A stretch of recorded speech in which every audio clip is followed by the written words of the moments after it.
Bien, acabamos de presentar entonces el Padre Nuestro, la oración del Señor en el Evangelio según San Mateo, que encontramos en el capítulo 6, versículos 9 al 13. Así que pasamos ahora a las preguntas. Bien, muy bien. Bueno, muchas preguntas. La primera es, ¿en dónde se ubicaría el Padre Nuestro? ¿En la oración de alabanza o de acción de gracias? Hmm, qué pregunta. A ver, no la voy a responder ahora. Vamos a ir adelante con la profundización del texto y recordámela más tarde, Débora, por favor. A Bien. ver, ¿dónde? Alexis, vas a tener que esperar, ¿eh? Porque es Repetí, de Alexis repetí, la pregunta. repetí la pregunta entonces, Si de se Alexis. ubica, si se ubica en una oración de alabanza o de acción de gracias. Ajá, bien. Bueno, lo primero, hablando de ubicación, entonces, la pregunta también podría formularse de esta manera. ¿eh? Me refiero a nivel contextual. Después trataremos de responder a la pregunta de Alexis. Sobre el contexto, ¿dónde se ubica el Padre Nuestro en el Evangelio, según San Mateo? ¿No? Porque el contexto es muy importante para la comprensión del sentido del texto. El texto en este caso es Mateo 6, 9 al 13. Entonces, contexto remoto. El contexto remoto es todo el Evangelio. Ya nosotros hemos visto que el contexto remoto implica los grandes discursos de Jesús, ustedes recuerdan, 5 grandes discursos, así lo presenta Mateo, y el primero de los discursos, que es el discurso programático, el discurso de la montaña, así llamado técnicamente, es aquel en donde se encuentran no solo las bienaventuranzas, sino que también encontramos allí la oración del Padre Nuestro, un verdadero regalo de la revelación que Jesús nos hace. Es decir, Jesús nos revela no solo a su Padre, sino también la posibilidad, la capacidad de relacionarnos con su propio Padre. Entonces, esto es bellísimo, pensarlo así. Vamos al contexto remoto. Decíamos que el contexto inmediato, el remoto es todo el Evangelio. El contexto inmediato es lo que está antes y lo que está después. Yo mientras en el descanso preparé una diapositiva del PowerPoint para mostrarles, entonces ahora voy a compartir con pantalla, para que vean ustedes, ¿no? Este contexto inmediato. Estamos en el Padre Nuestro, contexto inmediato, ahí está. En 5, después lo leen en casa tranquilo, en 5, 21 al 48 tenemos la relación con el prójimo. En 6, 1 al 18, que es el centro de la montaña, tenemos la relación con Dios. Esta relación, según la piedad judía, se expresa a través de la limosna, la oración, y ahí está el corazón de la relación con Dios, es el Padre Nuestro, y el ayuno.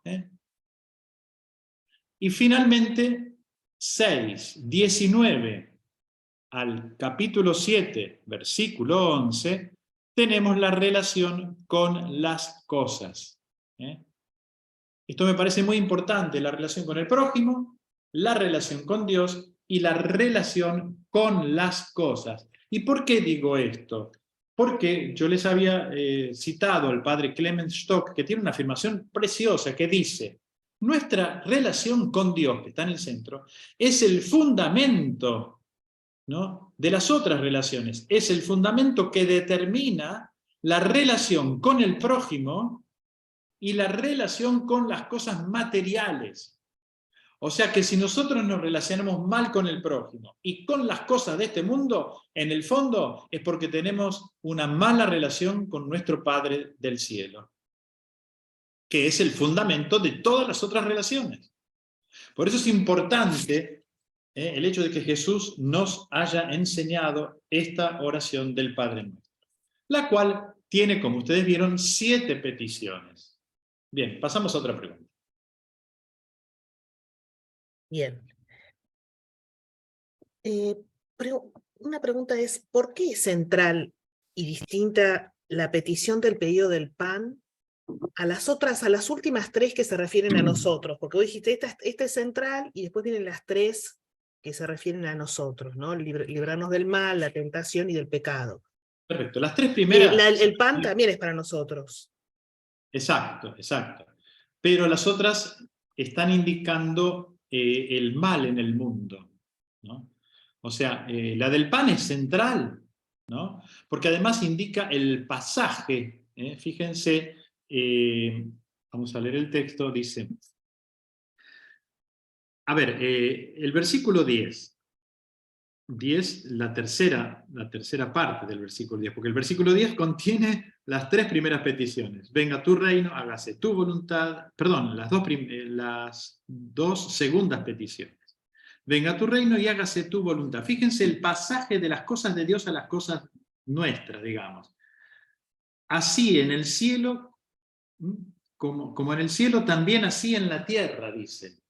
Ahí está el pasaje, ¿ven? Las tres primeras se referían a Dios. Bueno, entonces, que esta voluntad, así como se realiza en el cielo, se realiza en la tierra. En el texto griego está en este orden, nosotros lo decimos al revés. Hágase tu voluntad en la tierra como en el cielo.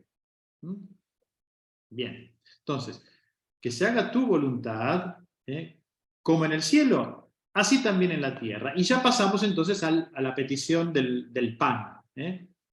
Nuestro pan cotidiano, dánosle hoy, que es una petición positiva, es decir, está en el centro del Padre Nuestro. ¿Por qué? Y porque es lo que nosotros necesitamos para nuestra subsistencia.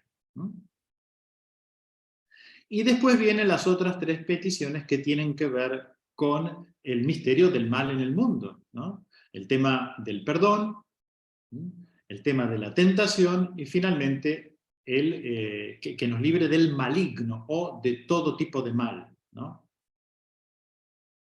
Bien.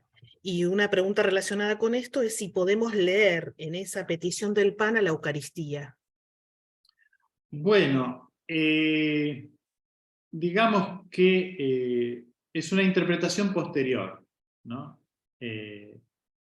Si no me equivoco, San Francisco de Asís, en la paráfrasis del Padre Nuestro, creo que hace referencia, vamos a ver qué dice.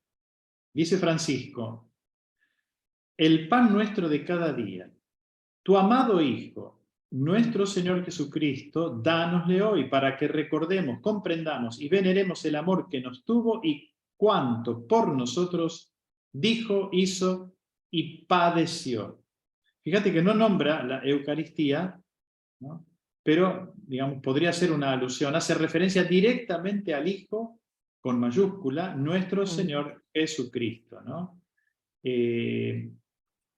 Hay algunos padres de la Iglesia que han interpretado esto también, sí, en sentido eucarístico, este pan.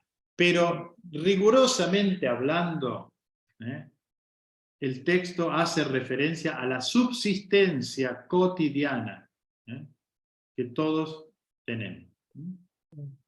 Obviamente, no basta el pan material. Nuestra vida tiene que encontrarle sentido. Entonces, la fe católica, la fe nos da sentido, y bueno, y en ese sentido también la Eucaristía se convierte en el sentido de nuestra existencia. Pero vamos a ser rigurosos, nos vamos a tener al texto griego original, se refiere al pan cotidiano, al pan para la subsistencia humana, digamos. Y además temporalmente, si Jesús dijo esto, es anterior a la instauración del pan no eucarístico. Claro, también. Bueno, ¿por qué el Padre Nuestro es una oración modelo? Vos dijiste que es una oración modelo. Bueno, ante todo porque técnicamente, fíjense, el texto, desde el punto de vista literario, dice así. Jesús dice: ustedes entonces recen así. Él estaba hablando de la oración, digamos, mal hecha por los paganos o por los fariseos. O sea, esa es una oración mal hecha. O sea, esa oración que repiten y palabras y palabrerío y charlatanería. No. Por eso Jesús dice: ustedes recen así, de este modo. Entonces, porque no dice, ustedes recen esta oración, el contenido de lo que yo les voy a decir ahora. No dice eso Jesús. Jesús dice: ustedes entonces recen así. Es decir, de manera breve, no charlatanería, es una oración breve, concisa, con 7 peticiones concretas. Es como una síntesis. De hecho, el Catecismo de la Iglesia Católica dice que el Padre Nuestro es la síntesis del Evangelio. Creo que está citando a un padre, a Tertuliano, si no me equivoco, ¿no? A ver si encuentro el texto, que lo tenía por acá. Bueno, está citando a un padre de la Iglesia. Ah, sí, acá está. Acá lo tengo.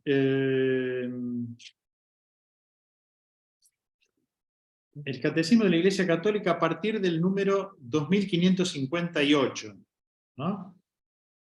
Ustedes saben que el Catecismo tiene 4 partes, ¿no? La primera es la profesión de fe, la segunda es la celebración de la fe, los sacramentos, la tercera es la vida en Cristo, y la cuarta parte es la relación viviente y personal con Dios, es decir, la oración, y de modo particular el Padre Nuestro. En el Catecismo de la Iglesia Católica ustedes tienen un comentario al Padre Nuestro, ¿no?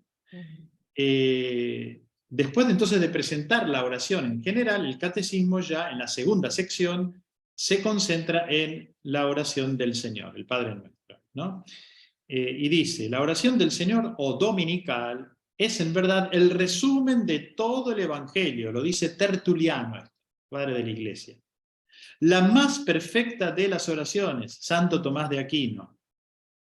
Y luego el Catecismo dice, es el corazón de las Sagradas Escrituras. Bueno, más no se puede decir, ¿no? Más que decir ahora hay que practicar, hay que ver cómo podemos nosotros vivir esta relación con nuestro Padre del Cielo. Ahí está la clave, ¿no? O sea, el curso bíblico lo que tiene que llevarnos es a eso, a que podamos vivir esta relación, realmente, la relación amorosa, respetuosa, de familiaridad. Y fíjense que nosotros decimos Padre, que indica la familiaridad con Dios, pero enseguida agregamos que estás en los cielos, es decir, la trascendencia de Dios, el que no puede ser manipulado, así como los paganos querían manipular a la divinidad. Nosotros no lo podemos manipular a Dios, ¿no? Nosotros respetamos su ser santo, por eso queremos que nuestra vida santifique, reconozca su santidad, que es su amor, su trascendencia. Y así las otras peticiones, ¿no? Por eso queremos, las 3 primeras están concatenadas, si ustedes se dieron cuenta, ¿no? Santificado sea tu nombre, que con nuestra vida te hagamos quedar bien, ¿se acuerdan que decíamos? Que nuestra vida pueda hacer que todo el mundo reconozca que tú eres santo, que tú eres que es el bueno, el perfecto, el santo. Que queremos que venga tu reino, es decir, queremos que tú vengas a reinar en nosotros y en este mundo donde hay tantas cosas feas, ¿no? Bien. Y finalmente, que se haga tu voluntad, es decir, tu proyecto. No es algo determinante, ¿no? ¿Viste? O como diciendo, bueno, que se haga tu voluntad, como diciendo, bueno, está, no hay más remedio. No. Es esa la interpretación. La interpretación es que se haga tu proyecto es magnífico, es mucho mejor que el nuestro. Entonces le pedimos eso. Norberto. Ay, espera que se volvió a cerrar ahí. No, bajé buenos días a todos, paz y bien. No, la había bajado porque el padre de alguna manera ya la contestó, por eso bajé la mano. Bueno. Entonces, mi duda era que cuando se hace la petición de líbranos del mal, ¿es una petición que nos libre de todo mal que nos pueda suceder o se refería estrictamente a Satanás o al diablo? También al diablo. O sea, a los dos, al diablo y a cualquier todo mal que nos pueda suceder. No, porque el diablo y toda manifestación del mal, el diablo, digamos el demonio, el maligno, no es que aparece así con vestido todo de rojo, con la no. Se personifica a través de los seres humanos. ¿No es cierto? O sea, todo ser humano que no sigue la voluntad de Dios, sobre todo, que hace el mal a los otros, ¿no? Es un instrumento del diablo, del maligno. diablo significa aquel que divide, ¿no? Entonces, diabolos, ¿no? Entonces, maligno, el maligno, ¿no? Es decir, fíjense, por ejemplo, tomemos el ejemplo de la guerra. Los señores de la guerra están detrás. Estas personas se dejan instrumentalizar por el maligno. Líbranos de estos señores, ¿no? Y por eso Jesús pide rezar por el enemigo. ¿Por qué rezar por el enemigo? Para que se conviertan, para que dejen de hacer el mal. Y si nosotros logramos eso, logramos que se haga la justicia divina. Fíjense, el capítulo 6 justamente comienza hablando de la justicia. Cuiden de no practicar su justicia delante de los hombres, de la gente, para que los vean, porque no van a tener recompensa del Padre Celestial de ustedes. Entonces, cuando Mateo presenta la limosna, la oración y el ayuno, lo presenta de un modo nuevo en relación a la justicia, es decir, al proyecto de Dios. Ahí está. Así que hasta ahora estamos viendo entonces, siempre teniendo en cuenta la pregunta de Alexis, estamos viendo que las tres primeras peticiones son casi una súplica referidas a Dios, un deseo de parte nuestra de que realmente sea santificado el nombre, venga el reino, que se haga su voluntad. Más que una alabanza. Más que una alabanza. Y las últimas se refieren a las necesidades concretas, empezando por el pan, que está en positivo, ¿no? Y siguiendo por las otras tres para que nos libren de todo tipo de mal, ¿no? Empezando por el perdón, la importancia de vivir el perdón también cotidiano, podríamos decir, ¿no? Todos necesitamos de perdonarnos mutuamente, recíprocamente, ¿no? El tema de que no nos deje caer en el momento de la tentación, es decir, de la prueba, que no nos suelte de su mano. Esa sería la imagen, ¿no? No es que nos mete dentro de la tentación, nos conduce, no. Si bien el texto griego indica eso, indica conducir a la tentación, en realidad, es decir, hay que interpretarlo esto para no leer literalmente, no nos permitas que caigamos en el momento de la tentación. Fíjese, el mismo Jesús fue llevado por el Espíritu Santo al desierto para ser tentado, es decir, para verificar realmente el corazón, dónde estaba el corazón de Jesús. Y como Jesús venció a la tentación, también nosotros podemos vencer, ¿no? Entonces, no nos dejes caer en el momento en que nosotros estemos sometidos a la prueba, porque a todos nos pasa, hay momentos en la vida en que uno está sometido realmente a una prueba fuerte. Bueno, en ese momento nosotros podemos rezar, Padre Nuestro también, y pedir que nos libren, ¿no? de caer, ¿no? Sobre todo la defección de la fe, o sea, abandonar la fe, abandonar la iglesia, abandonar la comunidad. No, Señor. En ese momento, en el momento en que no comprendemos qué es lo que nos pasa, seguimos el ejemplo de María, que meditaba todas las cosas, todos los hechos, en su corazón. ¿Se acuerdan cuando el niño se queda en el templo, no? Ya pasamos. El niño se queda en el templo, el mocoso se quedó en el templo porque lo decidió, no es que se perdió, el chico no se perdió. No le dijo nada a sus padres, que se fueron en la caravana ya para volver a Nazaret, y se quedó en Jerusalén, de modo particular en el templo, y de modo particular para dialogar con los doctores de la ley, como diciendo, a ver, ¿ustedes qué dicen de mi padre? Ustedes que se consideran los jefes religiosos del pueblo. A ver, casi como que les está tomando examen, el mocoso de 13 años, que había subido a Jerusalén para recibir la bar mitzvah, lo que para nosotros sería la confirmación. Es impresionante esto, sí. Gracias, Norberto. Bueno, hay aquí una pregunta que es si hay alguna referencia al Espíritu Santo, además del Padre. A ver, ¿en dónde habría una referencia? En las peticiones. O sea, ¿hay alguna referencia al Espíritu Santo que se pueda leer ahí? ¿Alguna explícita? Yo no veo ninguna. ¿Explícita al Espíritu Santo? A ver, vamos a rezar el Padre Nuestro. Ahí aparece la expresión santificado sea tu nombre. Es decir, nombre. le pedimos a Dios que santifique su nombre en nuestra existencia. ¿Cómo lo hace? Mediante la acción del Espíritu Santo. Podría estar ahí escondida la acción del Espíritu Santo. ¿Sí? Nosotros no podemos santificar el nombre de Dios por voluntad propia. No es un voluntarismo. Nosotros lo hacemos bajo la acción del Espíritu Santo. Bueno, mañana vamos a celebrar Pentecostés, ¿cierto? Así que bueno, nos viene bien. De hecho, rezamos el Padre Nuestro, lo dice San Pablo, ¿no? El Espíritu Santo viene en nuestra ayuda porque no sabemos pedir lo que nos conviene. El Padre Nuestro nos ayuda a pedir lo que nos conviene y a evitar la charlatanería.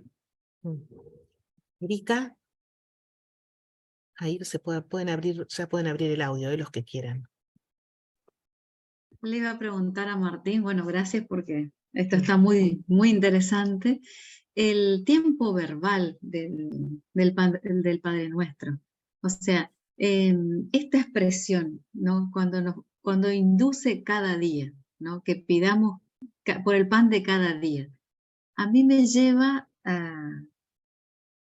a sentir que esta oración que nos propone Jesús es para rezarla cada día y permanentemente. O sea, yo la siento como en un tiempo presente. Exactamente. Y la petición es, no sé, como algo que no puedo pedir de acá para más adelante y que me solucione Dios todo, ¿no? Hay palabras, hay algo que no lo sé explicar bien, porque por eso quiero que me ayudes a ver qué es esto que me hace sentir a mí que es una oración para estar rezándola siempre. Como que no la puedo de acá garantizar para más adelante, sino que es de cada momento, de cada, no sé, siento que con cada inspiración puedo empezar un Padre Nuestro, ¿no? Con cada expiración puedo terminar dando gracias, no sé, quiero esto Si la oración del Padre Nuestro, Erika, más que un modelo, digamos, más que una fórmula para ser repetida mecánicamente, es un modelo para relacionarnos con nuestro Padre del Cielo, y qué más lindo que relacionarnos con nuestro Padre del Cielo todos los días, ¿no? No decir, bueno, de ahora, como diciendo, o voy a la capilla 2 minutos, así para despachar rápido el tema. No, no. Es una relación que nosotros necesitamos, es como una respiración prácticamente. De hecho, San Francisco, cuando al principio los frailes no tenían breviarios, entonces San Francisco decía, aquellos que no pueden rezar la liturgia de las horas, recen tantos Padres Nuestros a la mañana, tantos Padres Nuestros al mediodía, a la tarde, a la noche, ¿no? No es que les dijo recen un Ave María, no es que esté mal el Ave María, no, que es una oración antiquísima, es más, es una oración que contiene, la primera parte del Ave María tiene textos que aparecen en el Evangelio de Lucas, ¿cierto? El saludo del ángel, etc. Pero San Francisco le dice a los frailes, recen el Padre Nuestro, ¿no? Por lo tanto, sí, es una oración para rezar todos los días y para pedir todos los días, porque en el fondo expresa nuestra fragilidad. Nosotros necesitamos de Dios todos los días, necesitamos pedirle el pan.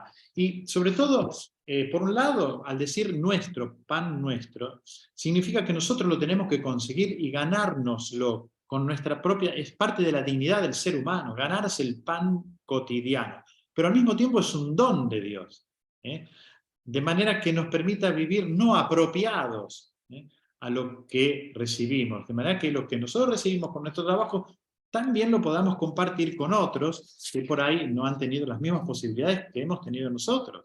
Entonces, esa doble vertiente como don, de hecho el Padre Nuestro es un don también, es el regalo que Jesús nos hace.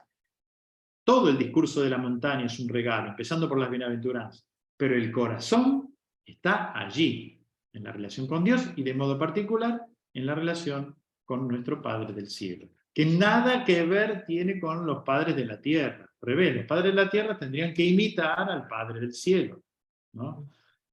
Bueno, muchos en los últimos años han empezado a acentuar la maternidad de Dios. Sí, todo lo que, pónganle todo lo bueno, póngaselo a Dios. La paternidad, la la mater, todo lo que hace bien al ser humano, y mucho más de lo que nosotros podamos pensar o desear, bueno, Dios quiere nuestro bien, ¿no? Siempre, ¿no? Está más dispuesto a dar que nosotros a pedir y a recibir, decía Benedicto XVI en una de sus homilías. Gracias, Erika. Sí, es verdad que todos los verbos están en presente. Todos los verbos están en presente en la petición. Sí, presente. Bueno, técnicamente hablan, el texto griego dice presente aoristo. Aoristo significa puntual, la puntualidad, y la puntualidad indica también la dimensión, el aoristo en griego, la dimensión escatológica del texto, es decir, de lo definitivo, porque el reino definitivamente va a venir al fin de los tiempos. Jesús lo instauró. Nosotros lo pedimos en el tiempo de la Iglesia y se realizará completamente al final de los tiempos. Su proyecto, su voluntad también. Es decir, hay una dimensión escatológica definitiva en cada una de las peticiones. Por eso el alcance del Padre Nuestro, ¿no? Para el presente y para el futuro. ¿Gloria? ¿Gloria o Horacio? Hoy no sé cuál de los dos va a hablar. Estamos los dos, gracias. Te extrañamos el otro día, Gloria, que no estabas. Horacio se animó a hablar. En un encuentro, sí. Sí. La pregunta es la siguiente. Si bien es cierto, y admito que Dios continúa perdonándonos a pesar de nosotros mismos, cuando rezo el Padre Nuestro, la parte más dura para mí es cuando decimos perdónanos, así como nosotros perdonamos a los que nos ofenden. Muchas veces decimos perdonar, pero en el fondo no olvidamos. Y por allí el perdón es más que nada un deseo de ser buenos como Dios es con nosotros, pero el tema de olvidar la ofensa es bien duro. Entonces, para mí, en esta oración que Jesús nos enseñó, ese párrafo, perdónanos, así como nosotros perdonamos a los que nos ofenden, nos está, en mi interpretación cuando lo rezo, que no se contradice con el perdón de Dios a pesar de nosotros mismos, es que, a ver, ¿en qué medida seremos perdonados si no hacemos lo mismo con nuestros hermanos? ¿Qué grado de hipócritas somos si no logramos el verdadero perdón? Esa es la pregunta. Mira, yo comparto con vos plenamente esto. A mí también, es la parte que más me cuesta. Así nomás te lo digo. ¿Por qué? Y bueno, porque algunas ofensas son fáciles de perdonar, pero otras no son tan fáciles. Y no se trata de olvidar, no tiene nada que ver con el olvido, el perdón, porque el Papa Juan Pablo II siempre se va a acordar, siempre se acordó que Ali Akal lo atravesó con las balas, o ciertas ofensas, o sea, hay ciertas cosas que quedan a nivel emocional, es imposible olvidarlas. Sin embargo, podemos perdonar. No necesariamente significa olvidar. Olvidar tal vez en el sentido de no tener en cuenta todo, no seguir revolviendo todos los días lo mismo. En ese sentido sí, pero olvidar, no. Hay cosas que no se pueden olvidar porque nos han afectado, han sido ofensas fuertes que nos han afectado incluso emocionalmente. Entonces es imposible olvidar, pero sí es posible perdonar. ¿Por qué Jesús habla del perdón? Porque después también en el capítulo 18 va a retomar el tema del perdón, Mateo, ¿no? En el Evangelio de Mateo. Porque Jesús quiere nuestro bien. Y si nosotros no logramos perdonar, nosotros vivimos con rencor. Rencor es esa agresividad que yo tengo adentro, en la zona del hígado, de la pan, del estómago, ¿no? Que no me deja dormir de noche, y ¿no? esa inquietud que yo tengo hasta que no me libero de esa espina venenosa, ¿no? Que tengo adentro, clavada, de esa brasa ardiente que me está quemando, hasta que no me la saque de encima. Ese es el perdón, decidir, yo decido sacarme esta espina, decido sacarme esta brasa ardiente que me está envenenando la vida. Entonces, no permita, Jesús no quiere que nadie nos envenene la vida. ¿no? Entonces, eso significa perdonar, no significa justificar. Si yo a alguien le confié la caja chica y la persona me robó, yo no le vuelvo a confiar la caja chica. Sin embargo, lo perdono, ¿no? Tampoco significa disculpar, porque disculpar, yo no soy Dios que le puedo sacar la culpa al otro. Yo no te puedo disculpar, quitarte la culpa. Si vos tenés la culpa es un problema tuyo. Y asumítelo, vos tenés la culpa. Te equivocaste, hiciste el mal. Sin embargo, yo te perdono. Si no te agarro del cogote, bueno, no, entonces no, te perdono. Pero no te disculpo, tampoco te justifico, que sería la otra, ¿no? Aquí pasó algo, yo no puedo justificar que aquí no pasó nada. No, aquí pasó algo, entonces, sin embargo, te perdono, pero no te justifico. Fíjese que el perdón, a veces nosotros confundimos las cosas. Entonces, el perdón es algo muy profundo, es una decisión que yo tomo y no tiene nada que ver ni con el olvido, ni con la justificación del otro. Algunos piensan que perdonar a otro es hacerle el bien al otro. No, el primer bien es el que me hago a mí mismo. Si yo logro perdonar, me saco ese, como les decía hace un rato, esa espina, esa brasa. Es un bien que yo me hago a mí mismo. Ahora, tenemos que tener en cuenta que hay ofensas y ofensas. Las ofensas más delicadas, más difíciles, las que nos marcaron, las que nos dejaron, las traumáticas, podríamos llamarlas así, esas ofensas nos dejan heridas. Entonces, las heridas supuran. Hasta que yo no perdone, la herida va a seguir supurando. El día que yo perdono, la herida no, o sea, la cicatriz se queda. La cicatriz se queda. Así como le quedaron a Jesús las cicatrices de las manos y el costado. Sin embargo, ya no supuran más. Entonces, lo importante, y están indicando que aquí, no es que aquí no pasó nada, no, lo crucificaron, señores. Entonces, pero esas heridas están cerradas, queda la cicatriz, ¿no? Sin embargo, Jesús perdonó desde la cruz, y luego, y después con la resurrección, ahí está, ahí lo completó todo, porque dice, bueno, cuando se encuentra con los apóstoles, lo primero que Jesús dice es, la paz esté con... No es que le empiece a echar en cara, vos Pedro me negaste, ustedes todos me abandonaron. No, no, no. Esa es la bondad de Dios.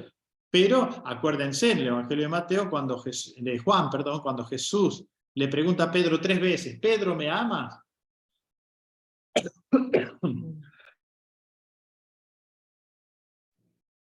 Jesús le está dando a Pedro la posibilidad de reivindicarse. Y de hecho, Pedro por 3 veces, en la última, hace medio que se entristece, se acuerda de las 3 negaciones. Dice, bueno, finalmente, sí, Señor, tú lo sabes todo, tú sabes que te quiero, en fin. Y por eso Martín también, dar Sí. dar el perdón no necesita que el otro pida perdón. Uno puede perdonar sin que el otro pida perdón. Exacto. Gracias, Débora. Sí, no está condicionado por nada ni por nadie. Yo al otro lo perdono antes que el otro venga a pedirme perdón. O aunque nunca pida perdón. O que nunca pida perdón. Yo tengo bueno, todos debemos tener de las dos experiencias. Haber perdonado, y en caso que la otra persona se da cuenta y reconoce y te pide perdón, bueno, yo ya te perdoné, nos abrazamos, y ahí hay reconciliación. Ahora, yo te perdono, más allá, si vos no me querés perdón, si vos no me venís a pedir perdón, y bueno, es un problema tuyo. Pero no me pidas reconciliación, porque yo ya te perdoné. Ahora, vos tenés que poner tu parte, pedir perdón. Si vos querés verdadera reconciliación, y las partes se tienen que juntar. El que pide perdón y el que dona el perdón. Pero en cuanto a la donación del perdón, nosotros podemos perdonar siempre, no estamos condicionados. Incluso la persona se puede haber muerto. Entonces, ¿qué? Yo estoy condicionado, no me vino a pedir perdón, no lo puedo perdonar. Sí, aunque la persona haya muerto, yo decido perdonarla. Y es más, rezo por esa persona, que es un signo que demuestra que realmente lo perdoné. Ahí está, ¿cómo sé yo si perdoné de verdad? 3 elementos que nos da San Pablo en la carta a los Romanos, capítulo 12, y que nos da el Evangelio de Mateo, capítulo 5 y 40 y pico, cuando habla del amor a los enemigos. ¿Cómo sé yo que perdoné? Porque rezo por mi enemigo, porque no hablo mal del otro, y porque le hago el bien cuando tengo la oportunidad. Esos son los 3 características que me dicen que realmente perdoné. Ahí hay dos Sí, personas que están Dionisia y trabajando. Fray Manuel, ¿no? Dionisia creo que levantó primera, si querés abrir el audio, Ahí está. Paz y bendiciones. Muchísimas gracias por este momento y me alegra mucho verlos. Gracias. En principio eso, me reconforta el alma. Muchas gracias. Había una parte en la que creo que habías dicho, padre, caer en la tentación y que esto es de la prueba.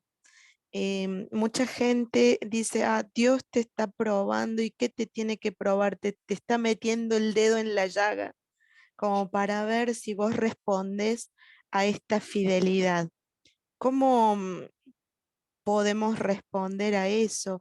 ¿Es un Dios que nos tienta para ver si caemos en el abismo de la desesperación y fallarle? ¿Es un Dios que nos prueba para ver nuestra fidelidad, en qué nivel estamos, por decirlo de alguna forma?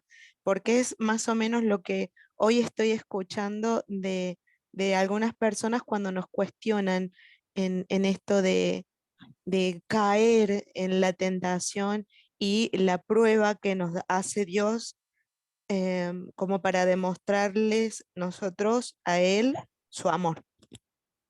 Perfecto, gracias Diony por esta pregunta. Yo les hablé del contexto, que es el discurso de la montaña, son los 3 capítulos, 5, 6 y 7 de Mateo.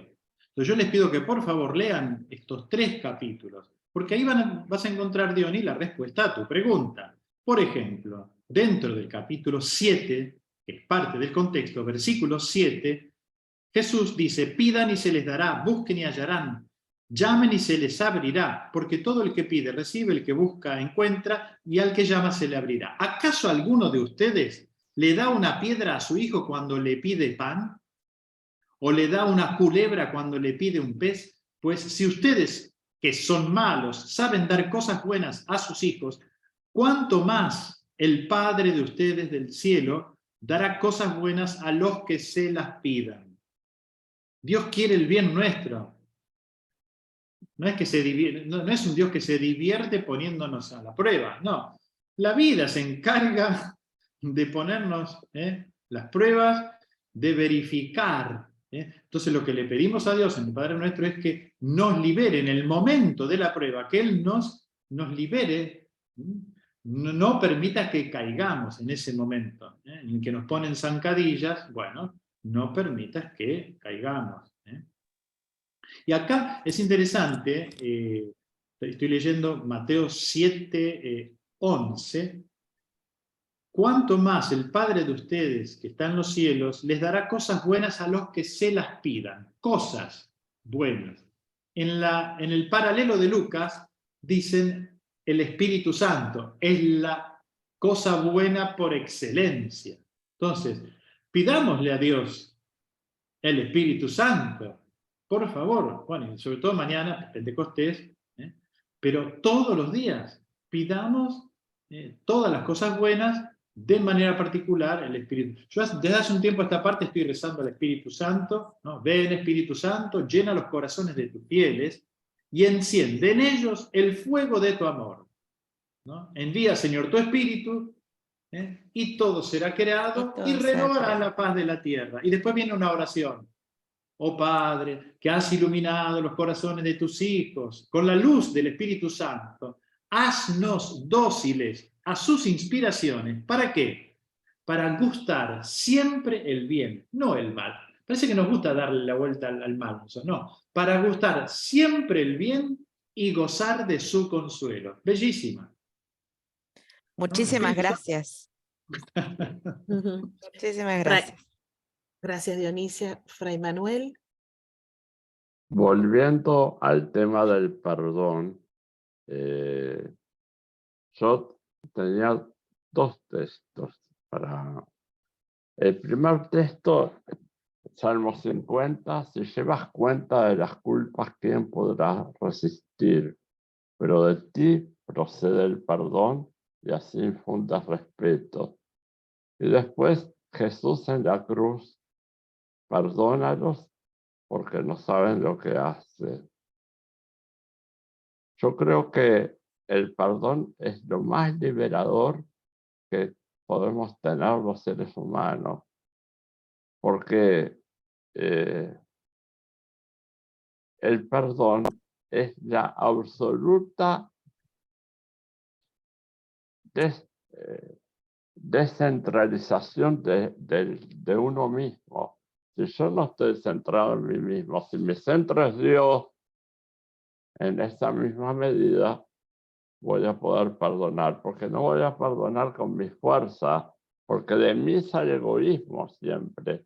Voy a perdonar porque estoy centrado en Dios. Eso era un poquito lo que quería comentarles. Muchas gracias. Sí, Manuel, muchísimas gracias por tu comentario y realmente me das pie para decir algunas cositas más al respecto del perdón. La primera es que en el Evangelio según San Mateo, que estamos leyendo, en el capítulo 18, encontramos otro de los grandes discursos de Jesús, ¿no? Que es el discurso a la comunidad, el discurso eclesiástico. Y allí aparece Pedrito, que un buen día le pregunta a Jesús, se acerca y le dice: Señor, ¿cuántas veces tengo que perdonar las ofensas que me hagan? ¿Hasta 7 veces? ¿No? Porque los hebreos tenían que perdonar hasta 3 veces, ¿no? Entonces Pedro multiplicó por 2, le sumó 1, se hizo el cancherito y le dijo: mirá, hasta 7 veces. Quiso quedar bien con Jesús. Lo que no se esperaba era que Jesús le respondiera: no te digo hasta 7 veces, sino hasta 70 veces 7, es decir, siempre. Y después le cuento una parábola para rematarlo. Pobre Pedro lo dejó, lo liquidó. La parábola del siervo sin entrañas. Estamos en el capítulo 18 de Mateo, versículos 23 al 35. El reino de los cielos es semejante a un rey que quiso ajustar cuentas con sus siervos. Al empezar a ajustarlas, le fue presentado uno que le debía 10.000 talentos, o sea, muchísima plata. Ponele 10 millones de dólares. Como no tenía con qué pagar, ordenó el Señor que fuese vendido él, su mujer y sus hijos y todo lo que tenía, y que se lo pagase. Entonces el siervo se echó a sus pies y postrado le decía: ten paciencia conmigo, que todo lo pagaré, te lo pagaré todo. Movido a compasión, el señor de aquel siervo lo dejó ir y le perdonó la deuda. Continúa el texto, la parábola que Jesús cuenta. Al salir de allí, aquel siervo se encontró con uno de sus compañeros que le debía 100 denarios. El denario es la paga de un jornal. Es como si le debía 100 días de sueldo, digamos, ¿no? 100 denarios. Es decir, en comparación a su deuda, no era nada, era muy poco. O sea, 10 millones de dólares, ponele, no sé, ¿cuánto estará un jornal hoy? Vamos a hacer una jubilación, un jubilado hoy, no sé cuánto está ganando, la mínima, 70.000, 80.000, no sé cuánto es. Bueno, ponele, multiplicado por, ¿cuántos son? 3 meses, sería 3 meses y medio, nada, 10 millones de dólares, una pavada. Al salir de allí, aquel siervo encontró a uno de sus compañeros que le debía 3 chirolas. Lo agarró y lo ahogaba mientras le decía: paga lo que debes. Su compañero, cayendo a sus pies, le suplicaba, como él había suplicado también antes: ten paciencia conmigo, que ya te lo pagaré. Pero él no quiso, entonces fue y lo metió en la cárcel hasta que pagase lo que debía. Al ver sus compañeros lo ocurrido, se entristecieron mucho y fueron a contar a su señor todo lo sucedido. Bueno, léanse el resto del texto en casa, cómo termina la parábola, ¿no? El tema del perdón es un gran tema. Y lo que decía Juan Manuel, citando el Salmo, ¿no? Interesante, y así infunde respeto. Dios, perdonando, infunde respeto. Nosotros también, perdonando a nuestros hermanos, infundimos respeto. Logramos eso también. ¿Y quién podrá resistir si Dios lleva nuestras faltas, ¿no? Claro, ¿quién podrá resistir? Bueno, muchos han mencionado esto, justo lo dijeron, pero hay muchos que los angustia este tema del perdón, de no saber perdonar, de no poder, de prometerlo y no poder cumplirlo. Se ve que es un Débora, tema... ¿me permitís interrumpirte? Sí. Nosotros decimos, bueno, ¿y dónde está nuestra deuda? ¿Tan grande es nuestra deuda con Dios? O sea, dudamos de la magnitud de nuestra deuda. ¿Y saben cuál es la magnitud de nuestra deuda? El no reconocimiento de Dios como Padre, el no confiar en Él como hijos. Es tremendo esto. Y todo lo que, las consecuencias de todo esto, ¿no? Les voy a contar una anécdota que escuché hace un tiempo, la escuché en una conferencia, ¿no? De un misionero que estaba en África, tenía que viajar de un lugar a otro, ¿no? Y el avión empezó a moverse, a temblar, bueno, de una manera tremenda. La gente se caían todas las cosas, la gente se empezó a desesperar. Y este misionero observó que adelante, en unos asientos más adelante, había un muchacho joven, tranquilo, que ni se mosqueó. Cuando terminó la turbulencia y todos se acomodaron y se podían levantar, este misionero se acercó al joven y le dice, realmente yo vi tu reacción y realmente quedé sorprendido, porque fuiste el único que no se desesperó, porque realmente el avión se había movido muchísimo, ¿no? Y le preguntó, ¿por qué? Y entonces el muchacho le contestó, mi papá es el piloto.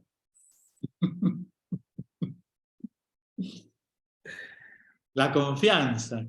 ¿Realmente confiamos en Dios? ¿Creemos en el enviado de Dios, Jesús? Yo creo que por ahí, de hecho Juan, el Evangelio de Juan, cuando habla de pecado, para Juan el pecado es no creer, la falta de fe. Y Jesús lo primero que le echa en cara a los discípulos, el resucitado y también antes, ¿no? Es la falta de fe. ¿Qué es lo que tenemos que recuperar ante todo? Y vuelvo a repetir, siguiendo al padre Stock, si hablamos de las relaciones con las cosas, con las otras personas y con Dios, y la relación con Dios es el fundamento de las otras relaciones, ¿no? Y el Padre Nuestro está en el centro, y bueno, la relación con nuestro Padre del cielo es el fundamento de todas las otras relaciones. Esto es un evangelio, una buena noticia, ¿no? Sí. Ahí quedó una pregunta traspapelada sobre el tema de la justicia. No practicar su justicia para que lo vean. Necesitaría una explicación. Dice acá Paola. Sí. Bueno, a veces nosotros hacemos cosas para quedar bien, nos colocamos, como dice mi hermano, las cucardas, no sé. Enseguida hacemos algo y ya queremos que nos aplaudan. No, la justicia es hacer las cosas, el proyecto de Dios, sin esperar a cambio nada, ningún aplauso. Si nos aplauden, si nos animan, bueno, bienvenido, muchas gracias, pero no me apoyo en eso. Mi apoyo no está en el aplauso del otro o de la otra. Mi apoyo fundamental es la justicia de Dios, es decir, el proyecto de Dios en la historia humana, que se realice su proyecto. Por eso decimos en el Padre Nuestro, ¿no? Hágase tu proyecto, tu voluntad. Ven tú a reinar. Esa es la justicia de Dios, ¿no? Cuando un padre, supongamos una persona que le mataron al hijo, y pide justicia, y está bien, justicia, no, pues entonces encuentran al culpable, lo condenan, todo muy bien. Pero a esa mujer nadie le devuelve al hijo. Nadie se lo va a devolver. ¿Se hizo justicia? Y bueno, sí, digamos, limitadamente se hizo justicia, encontraron al culpable, lo metieron en la cárcel. Pero la justicia completa, siempre salvando eso de que al hijo no se lo van a devolver nunca más, la justicia completa sería la conversión del asesino. Que es lo que pasó, por ejemplo, con María Goretti, Santa María Goretti. María Goretti rezó por aquel que la violó y que la mató. Este hombre, después de unos años, por supuesto fue a la cárcel derechito viejo, después de unos años se convirtió y se metió en un monasterio para purgar sus culpas. Bueno, era la época, el modo de entender, ¿no? Pero el tipo nunca más hizo mal a nadie, ¿no? Bueno, y eso es uno de los milagros de María Goretti, ¿no? Y esa es la justicia completa, ¿no? Bueno, y entonces, ¿qué le respondamos a Alexis? ¿Es de alabanza o es de petición el Padre Nuestro? Y yo te diría, Alexis, que aquí lo que abunda son las peticiones. Yo te diría, incluso las súplicas. Venga tu reino, hágase tu voluntad, ¿no? Tal vez en el santificado sea tu nombre pueda ser que haya algo de eso, pero yo te diría que la alabanza más importante está en la invocación inicial. Padre, Padre nuestro, en el reconocimiento de Dios como Padre de todos nosotros, no solamente mío. Yo creo que ahí está la alabanza, esa invocación inicial. Es hermoso esto, pensar que el Padre nuestro comienza con un reconocimiento de Dios como nuestro Padre, y eso ya es una alabanza, ¿no? Y la alabanza más importante, o la oración más importante, dice el Papa Francisco, es la adoración. Cuando yo me inclino ante la majestad de Dios, ¿no? Ante lo grande que es Dios. Yo en estos días estaba pensando lo siguiente, y realmente me dolía la cabeza. Digo, no pienses más, Martín. ¿Saben qué? Confrontar, cuando yo rezo el credo, digo, creo en Dios, Padre Todopoderoso, Creador del cielo, y después paso a Jesucristo, que muere crucificado. Digo, ¿dónde está este Dios potente? O sea, lo pienso, claro, creador del cielo y la tierra, del universo, yo me imagino las estrellas. O sea, es impresionante la creación de Dios.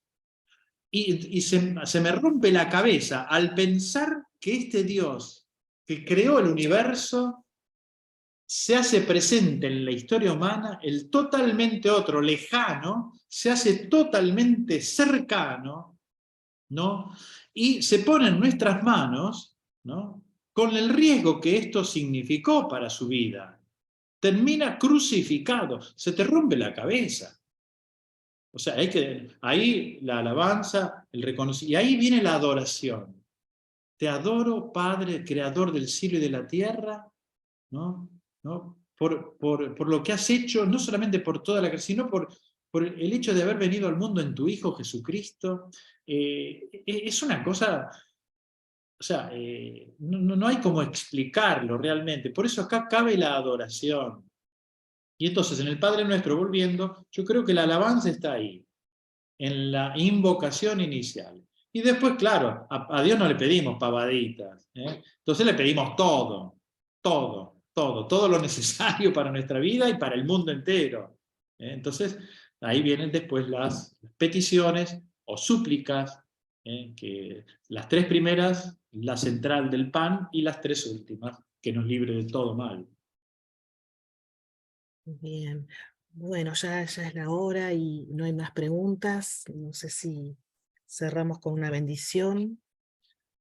Bueno, recen por el equipo que está llevando adelante este curso bíblico, para que no bajemos los brazos, para que sigamos con el entusiasmo que este curso nos proporciona a todos, ¿no? De modo particular a los que los preparamos, realmente lo hacemos con muchísimo cariño, y bueno, con mucho gusto. Entonces no se olviden de rezar, al menos una Ave María, que es lo que yo siempre pido, antes de que el Papa Francisco pida oraciones. Yo siempre pedí una Ave María, estoy seguro que eso lo van a hacer. No, por usted vamos a rezar un rosario. No. Usted se va a dormir si rezo el rosario. Entonces recen Padre Nuestro. Y ese la tengo segura. Por mí y por el equipo, por Verónica, por Débora. El Señor esté con ustedes. El Señor los bendiga y los proteja. Les muestre su rostro y tenga misericordia de ustedes. Vuelva su rostro hacia ustedes y les conceda la paz y la bendición de Dios Todopoderoso, del Padre y del Hijo y del Espíritu Santo, descienda sobre cada uno de ustedes, sus familiares, amigos, vecinos, y permanezca para siempre. Amén. Amén. Nos vemos el Gracias. próximo mes. Gracias, Bueno, Martín. Gracias, Padre. gracias, Padre. Chicos. Adiós. Gracias a Pase todos. bien. Gracias a Adiós. todos. Gracias por todo, Vemos. gente linda. Gracias a todos. Bendiciones al equipo. Gracias. Chao. Chao. Adiós. Feliz Muchas Pentecostés para gracias. mañana. Feliz Feliz Pentecostés. Pentecostés. Feliz Con la Pentecostés resurrección del y Espíritu Santo. Gracias. cumpleaños de nuestra iglesia. Ah, Sí, también. así. Hay que comprar una torta entonces y ahí Claro. Sí, hay que festejar bien, hay que festejar bien. hay que De festejar. todas maneras. Día de fiesta. Paz y bien para todos. Chao, hasta luego. Gracias, Feliz Martín. Pentecostés. Paz y bien Gracias, para Padre. todos. Adiós. Muchas Adiós, gracias. Darío. Adiós, Buen fin de Eduardo. semana. Chao, Gracias. Débora. Chao. Adiós. Te estoy viendo. Adiós. Gracias. A ustedes, Pamela, a ustedes, Marilú también. Amén. Todo lo que están ahí. Adiós. Nos vemos.